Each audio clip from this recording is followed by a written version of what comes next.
Hi, I'm Joe Barlow. Welcome to our daily show. We are excited to have Sarah Barlow with us, my daughter, the oldest of seven. And this week we are talking about finding your life purpose. And I got to start with something, Sarah. When you were probably maybe 3 years old, I still remember we were down in Quincy visiting my parents. And so Andrew was just 1 year old and you were 3. And my dad was swinging you over on the tire swing, and me and Andrew were over doing something else. And as we were coming back to go back to the house, my dad said to me, he said, "You need to watch this girl." He said, "There is something about her spatial capacity, her ability to see things." I said, "What are you talking about?" He said, "Well, she was swinging on the tire swing, and the chain right by her feet came undone. And so he said, you reached forward, and when you reached forward, obviously the tire went down." And he said, "But then he said, I know she saw it from a different angle." He said, "You leaned back and got that tire to raise up, and then you reached forward and hooked it." He said, "I know she saw this from a different angle than where she was.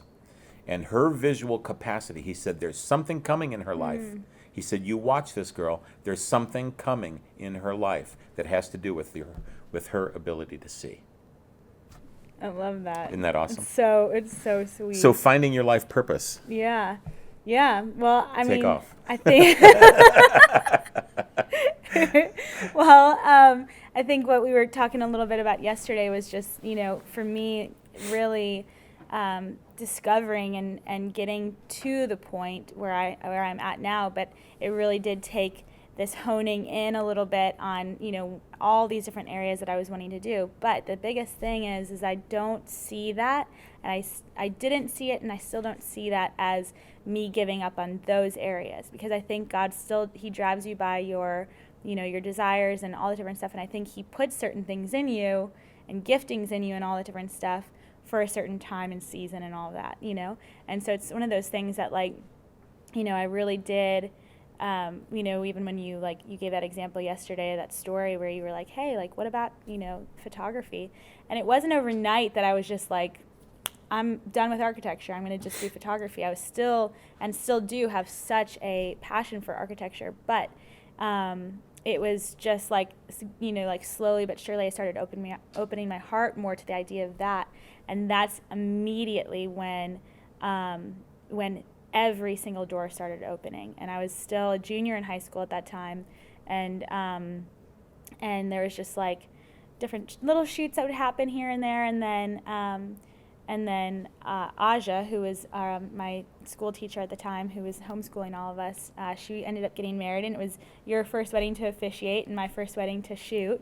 It was awesome. And so I just shot 5 rolls of film, and her friend afterwards ended up seeing the photos, and she was like, "Oh my gosh, these photos are beautiful. Do you have a website or a business or anything like that? I'm maybe wanting to use you for my wedding." And I was like, "Well, I will tomorrow," And so Andrew and we got a website up in a day, and it immediately started the company basically. And thankfully, all of a sudden, it was even in that, door after door after door started opening, even as far as training for me goes. And I ended up getting an internship at one of the best Ebert Studios in Chicago, awesome. Which we had gotten our photo taken there. Tell them how you got that job. Yeah, we had gotten our photo taken there, and this was even still while I was wanting to do architecture. I still hadn't fully converted over to that photography, but I loved the way that they interacted with us and worked and all of that. And I told you, I think I was like, man, I would love to intern for them or whatever. And I had asked you, I was like, that guy. Yeah, I was like, Dad, can you call them and see if maybe I can intern for them?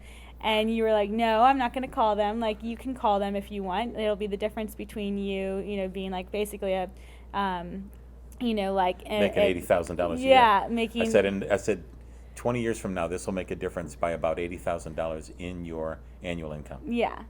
If you call them versus if I call them. Yeah, just the training of me having that confidence and whatever. So I wrote it all out, the script of exactly what I was going to say, and I called them, and I was so nervous. I told them who I was, and was like, do you guys have any possibilities of for me to work for you guys or whatever? And they were like, we have more stuff than we even know what to do with right now. You said we have a stack of resumes a mile high. Yeah, and so they were like, probably maybe sometime in the fall, but we'll let you know.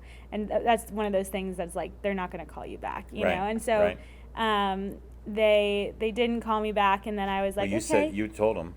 Yeah, I said I would just work for free, just even whatever they want, and then call them back again later that fall, and they were like, actually we might have something for you to do. Come on in on Monday. And so I went in on Monday, and I worked for them for 2 weeks for free, and did as much as I could. Just you showed up on time. Showed up on time. Was really worked hard. They all found of that. out you had skills. Yeah, and so then they from there, after 2 weeks, they were like, "You are doing such a good job. We have to pay you."